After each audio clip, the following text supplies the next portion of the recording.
Hey everyone, and welcome back to another video. In this video, I'm going to show you how to change your address on the WAG app. Now, this video is going to be particularly useful for individuals. Let's say that you want to go ahead and change your address on the WAG app.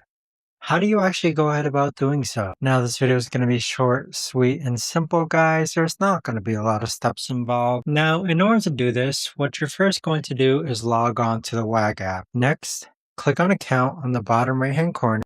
Then on this page here, click on Profile on the top left.